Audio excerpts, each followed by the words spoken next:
Hey guys, what's going on? My name's Trey. A couple of you know me as Armageddon. If you found yourself here, you're probably really confused on what the hell is Pandorium Survivor.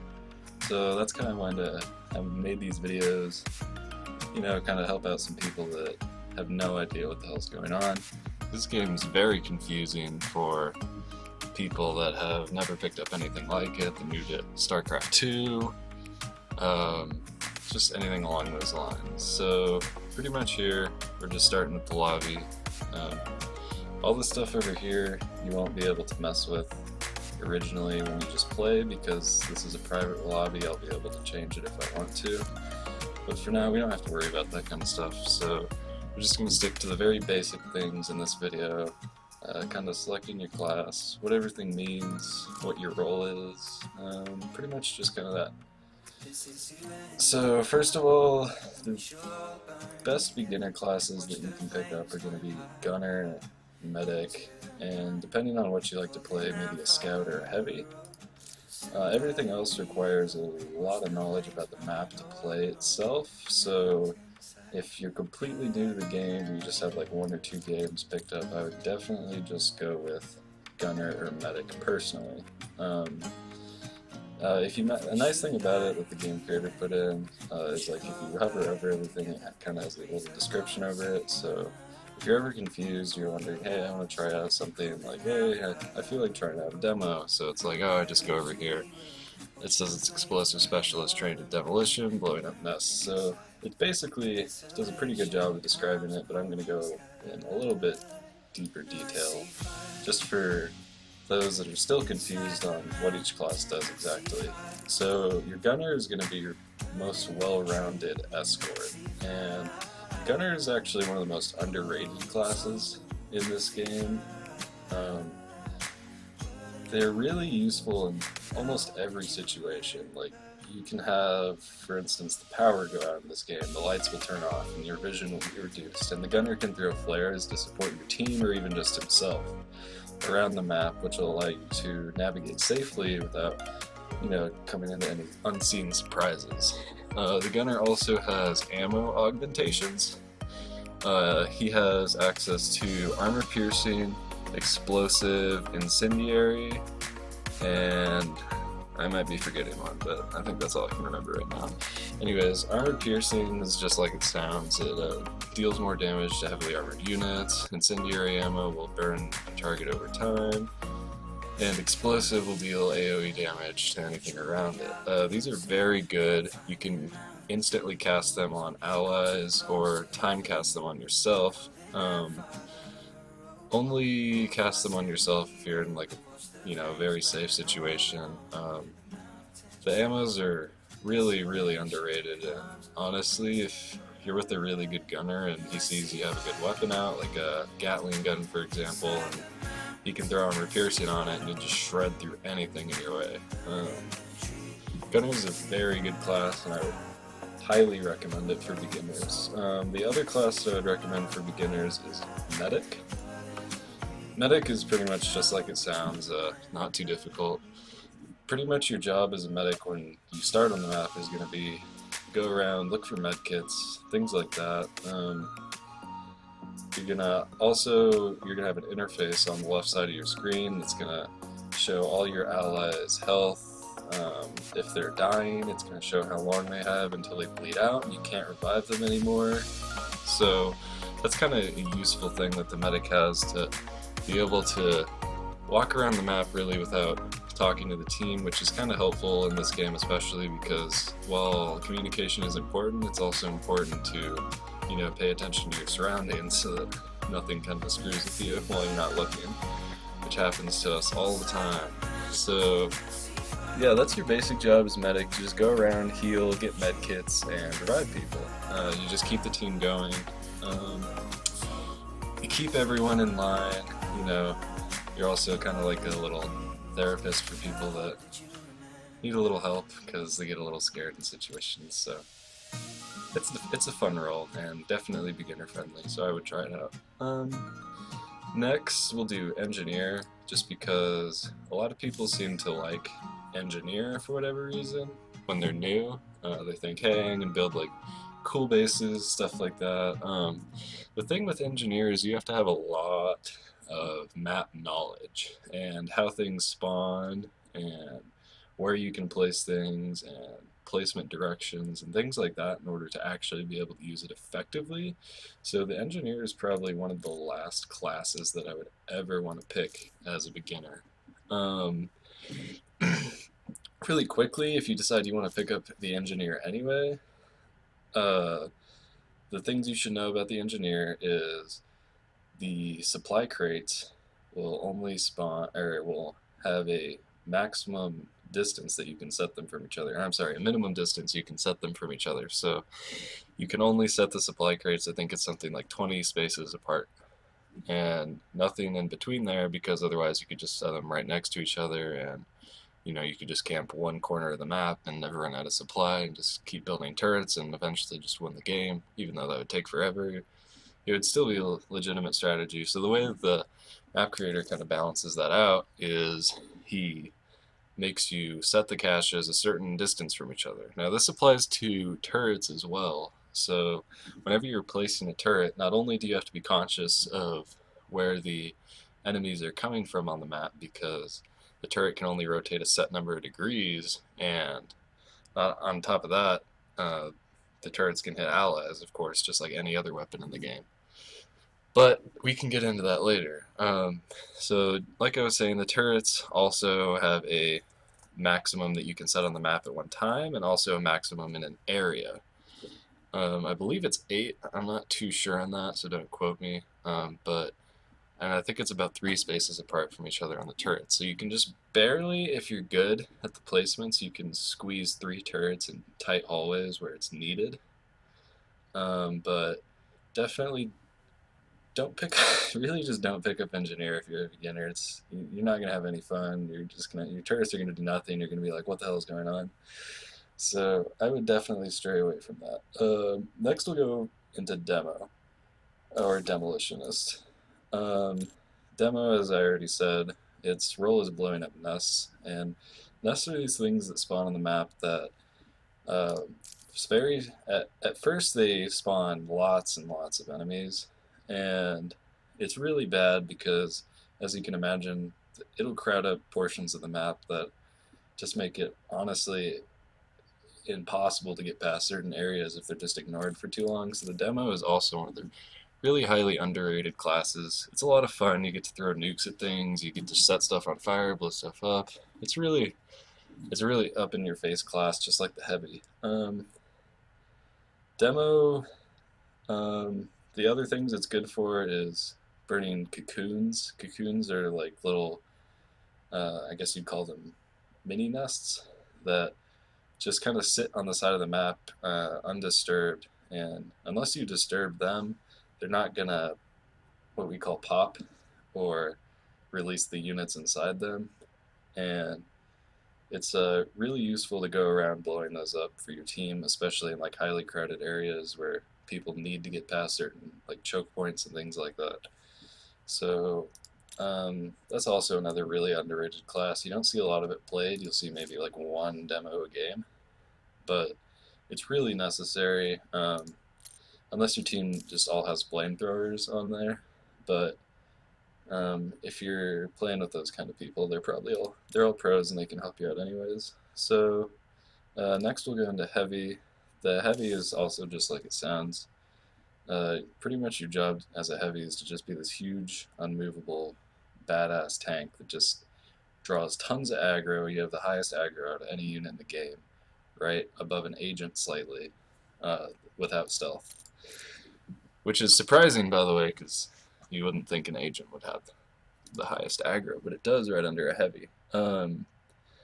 Anyways, the heavy you start out with a Gatling gun and a pistol, and medium armor, but it's really great. You just walk around. You have a shield that you can place in front of you that pretty much almost negates all incoming frontal damage where the shield is facing.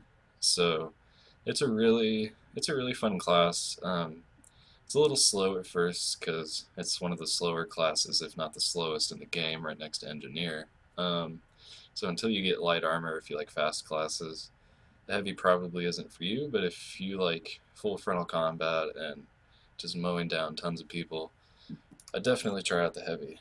Uh, Next up, I'll go to the Scout. The Scout is easily my favorite class. It was the first class I ever played in this game. Um, it's it's a pretty medium skilled class. I'm not gonna say it's like a high skilled class, to be honest, because any class can be really high skilled. It just depends on who's playing it, and when you get into pro play, it turns out to just be, tactics and planning, and obviously a little bit of micro, which makes the best players. Um, but a scout's job is pretty much going to be just to roam around the map, um, locate valuable things like, hey, there's a combat mech here we can repair to shoot things with, or hey, like the main computer's going down, that's going to lock all the doors in the facility, like we need to get someone here now. Yeah, the Scout is also very, very versatile. They have the ability to use a grappling hook. A lot of people confuse it for like a jetpack or something because it makes that sound, just because it's the Reaper jetpack, but it's actually a grappling hook, and they can go up into vents and or down, and it's really useful because you can use them as shortcuts all around the map. You can get to places much faster than any other class.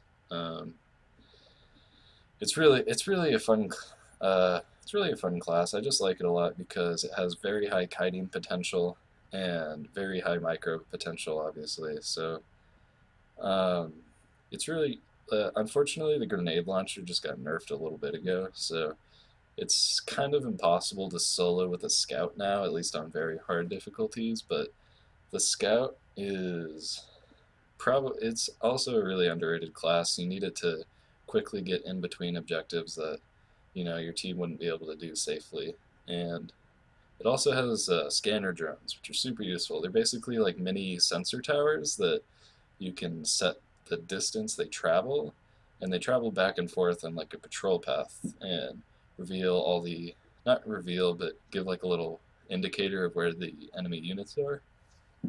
Excuse me, in the area that it's traveling. So those are also really underrated and useful. You can place them at extremely valuable objectives and keep an eye on them even when you're not near them, which is really nice and again super underrated. The agent is now you definitely need an agent. I mean, that is, we cannot stress that enough. An agent is a great class to have, especially on higher difficulties. The agent has a stealth mechanic where the when you're a set distance away from your allies, you become stealthed, and enemies can't see you unless you're within one range of them. And even then, if they have their back turned to you for some reason, sometimes they can't see you. I don't know if that's intentional or not, but you could basically walk around with a knife, and if you're stealthed, you can just knife away at everything because the knife is silent, so it won't draw any aggro to you.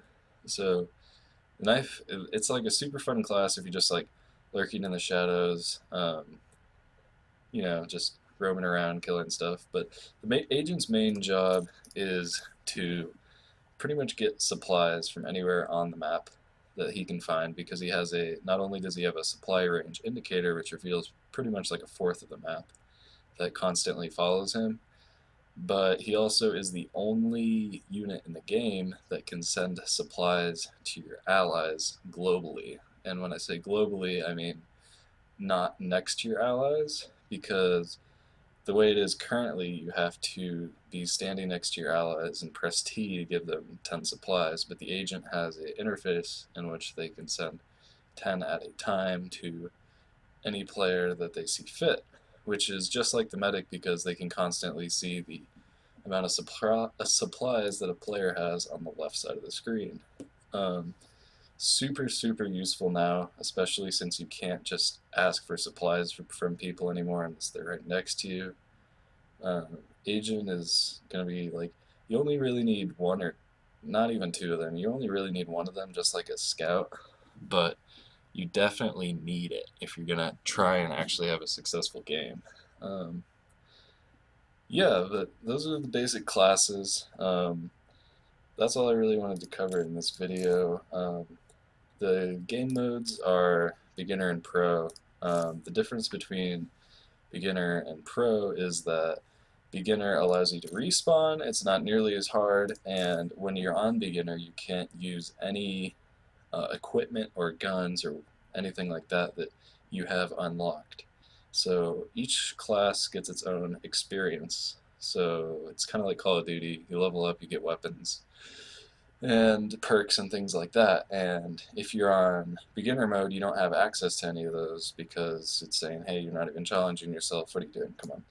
So pro mode allows you to change all of those um, attributes that we talked about, and the click with it is that on pro mode you can't respawn, so that's when having a medic comes in or just an all-around really good team comes in because they have to be really conscious of everything happening around them. If they die, like it's a huge burden on the team because the team has to completely change everything they're doing to try and come get you before you bleed out because you only have a certain number of time or a certain amount of time before you bleed out and then can't be revived. If that ever happens to you in game, where you bleed out and you can't get revived and you're like, oh, bummer. It's definitely still worth staying to watch to see how other players play the game because you'll find out a lot of things that you may have not even known just by watching people, and you'll also get better map knowledge just by being able to move the camera around the screen freely. Um, the difficulties are going to be easy all the way through hell. It's pretty much just like it states. When you get up to very hard and above, you get rewards for beating each difficulty, which are pretty cool little, collectibles that the game has. So very hard will give you a really cool purple portrait. Nightmare will give you a red portrait with and a skin actually if you beat it with above 8 people and they all survive. So it's really hard to do. Something I haven't been able to do on North America at least. So I don't have the skin, unfortunately, at least for the classes that I want.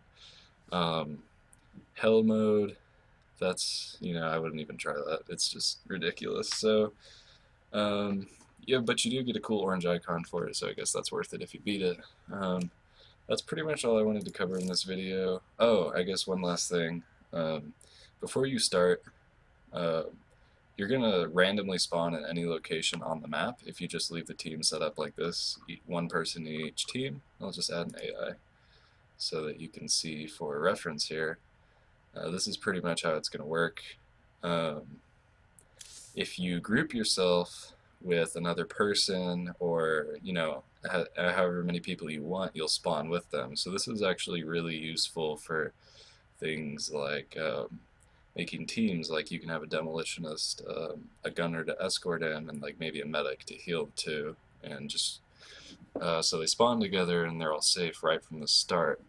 And that's really useful for higher level play because it really eliminates the need for those couple precious extra minutes in the beginning when you have to go find each other, and it helps you, get a firm footing before you even go into the game. So the way you do that is you just drag on top of the team like that, and it'll put you into 2 teams, and you can put however many you want in there or not. And yep, so that's pretty much the basics of what you encounter in the lobby, which doesn't even come close to the complexity of actually what's going on in the game. I will start covering that more in later videos. I will definitely start doing a couple other videos so people can actually get a footing of just what the hell is going on here. So if you liked it, just stay with it, and thanks for watching.